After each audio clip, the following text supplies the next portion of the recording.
Hey everybody, welcome back. Today I wanted to talk about culture and how I maintain or plan to maintain the culture of my business going forward as we continue to expand. This was a suggestion by one of you guys and I really appreciate it because it is a very important topic and something that I could rant about for a long time. I'll condense it though to some high level points for you guys today. The first thing that I had to think about whenever I was expanding from just me and one or two employees was what kind of culture do I want this business to have besides my quirky attitude whenever I show up to work? And I kind of adopted this tagline, I want health and happiness for everyone, all of my patients. That's our goal, health and happiness. And I even tell patients sometimes when I meet them, what's your version of health and happiness going forward? Like, look, in primary care, we're into the 30-year timeline. Where do you want to be in 30 years? For some people, it's an alcoholic, quit drinking. Other people, they want to put on 10 more pounds of muscles and go from like fit to really freaking fit. So I adopted this health and happiness for all for not only my patients, but also my employees. And I think along with that, there's a subliminal message there is that I always want to stay on the positive, the glass half full. There's a new company that opened up in town, a primary care office, and they're well funded. They have like $400 million or something ridiculous in venture capital money. But their name is a negative name. It's literally, do you have negative connotation about the medical profession? Come see us. We're different. Good for them. That's not what I want to exude as my aura, if you will, for my clinic. I want to be more like the Bob Ross. And I want to be like, well, that's a happy little tree over there. That our clinic gives off a very positive vibe for both patients and the employees. I don't like taking the negative stance. So first off, when I thought about culture is, what do I want it to be? Health and happiness for everyone. And I want it to be a positive vibe. I don't want to be a negative individual. All right, so secondly, as you hire, things break when you go in usually factors of 10. Your business is going to dramatically change from 1 employee to 10 employees to 100 employees and so on. And with that, I had to basically revamp my entire practice. I posted some videos on here about how this biller almost bankrupted my practice, and the office manager, I had to terminate her. She was terrible. And that was really right around that time. I was going from 1 to close to 10 employees. So what I've learned from that is that hiring for a good culture fit is super, super important. Let me give you 2 examples of that. One was the office manager that I ended up having to terminate. She's a lovely person and she's a good manager in a different setting, but she rules with an iron fist and with a negative viewpoint on everything. No one wants to be in a relationship where they're constantly being told how they're screwing up all day. And there's a way to coach employees or patients even into how can you meet your health goals or how can you meet your work goals in an encouraging way, but also giving critical feedback in a way without being like, hey, you're a dumbass. This office manager is a nice person, but when it comes to managerial style, she ruled with an iron fist. It was all negativity. You're screwing up, you screwed that up, you forgot to do this, that's a warning, things like that. And it just killed the culture. My entire brand, I wanted to be built more on positivity, health and happiness. And here I had an employee that was managing my team with an iron fist that was extremely negative, constantly telling people how they're screwing up. So the first part is hiring the right person. Now, that was the office manager that I hired. The next thing I wanted to talk about is not only hiring the right fit, but reassessing, is this person a good fit going forward? Some of you guys may know that all 3 of my PAs quit around the exact same time. And I really blame one of these PAs for tainting the entire pool. She kept basically putting things in the other PA's ears to basically say like nothing but negativity. And if I could do it all over again, I would have terminated this first PA so much faster. We kept giving in. For example, when we start out hiring someone, we hired them with 30-minute appointment slots each. And then we said, okay, we want to add 2 urgent care visits in the morning and 2 in the afternoon, even if they're like simple stuff. They could be like an ADHD medication refill, or maybe just a blood pressure medication refill, or maybe an uncomplicated cystitis. She pushed back so hard that she didn't want to go from 16 to 20 and basically used all these health excuses and other things. And we ended up giving in. And it was, if you give a little, then she wants to take even more. Then instead of working 8-hour days, she said she had to work 7-hour days because of chronic fatigue and other things. And so now we're down to 7-hour days. Then she wanted a half a day on Friday off to go to these doctor's appointments. And then we gave into that. And it just, all the other PAs kept seeing how we were giving into this. And it just it tainted the whole thing by giving into that. And I should have put my foot down and been like, hey, we love you as a person, but this is the way it's done here. I want to focus on our version of health and happiness here in the practice for all of our employees. But if this office job isn't working for you, then that's maybe something you need to reevaluate. So one, I plan on hiring a good cultural fit is, do they tend to be a more positive person kind of vibe? And what I do is I start interviewing. Tell me about a challenging time. That is one of the most key questions, is that if you go straight on to just negativity for the entire time, I have noticed that you're probably going to be a glass half empty kind of person.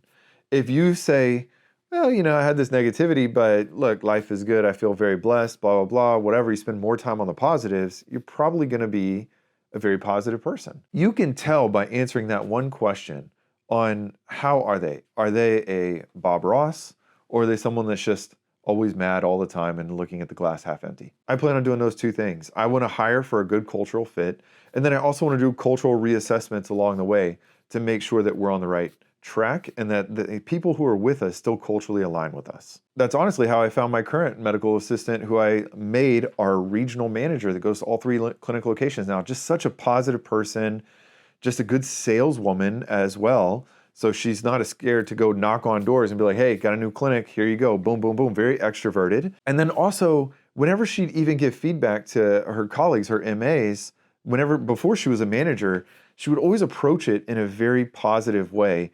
Hey, I didn't appreciate that you did that, but I know you had to work really hard, and I know life is busy. It would really help me out if you could do this, and I'll help you out doing X, Y, and Z. Instead of coming out being like, hey, you forgot that again, please don't do it, all right? So I elevated her to the manager position after I fired my old manager, and it's just been wonderful ever since. You have to have good management that aligns with your core values and the culture that you want to set up. The other way that I plan on continuing to continue our culture going forward is that I really there's a hospital here in the state that I'm in, Texas Children's. Anytime they open a new office, I'm told that they have those doctors round through the main office with the culture leaders at Texas Children's.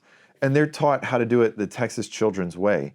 And I think there's something to that. I plan on doing that, to have them maybe rotate through our main office, see how things are done, or I'd go out there and rotate with them to see how it's done. And that way they could learn the way that we do it here and our culture, and this is how we treat it. Because you guys know there's 1,000 different ways to practice medicine. How do we do it here? What is the culture that we have here? That's how I plan on doing it, is having them basically shadow us. The final way that I plan on continuing to keep my cultural values and grow and not lose that is to always be available for feedback. Even Jeff Bezos keeps the same email account. I think it's jeff@amazon.com.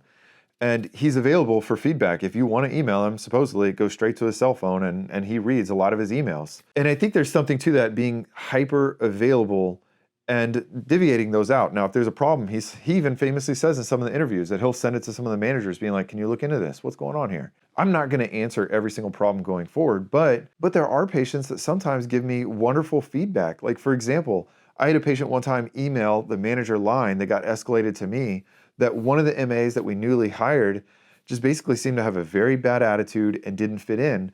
And then by the 5th time I've heard it from another patient, I just said, you know what, I don't even care. Let's just pay that guy a severance, get him out of here. We've got 5 complaints now about this culture, non-fit with this guy.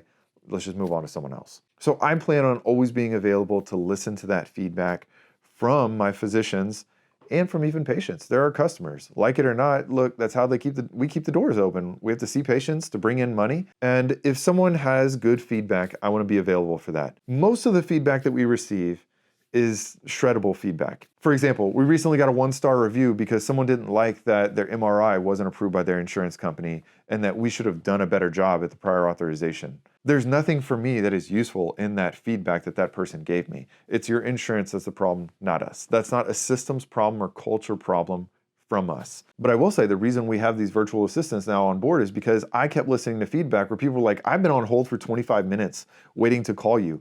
And I just ended up going to an urgent care. I couldn't deal with this anymore. So I ended up getting these virtual assistants that end up answering most of our phone calls now. And our missed phone call rate went from like 80% missed to now 80% captured on phone calls. If you bury your head in the sand and you're not listening to feedback from your employees and from your customers, which are patients, the culture is going to die. That's also why I feel like I'm listening to my customers, my patients, whenever they're telling me stuff like, hey, I went on Hims and I got my anxiety medicine refilled because look, I could just text them at 7 p.m. saying I'm doing great, can I please get a refill? And I'll pay $100 a month for that convenience. I'm listening to that. That is good feedback. That's amazing feedback to listen to.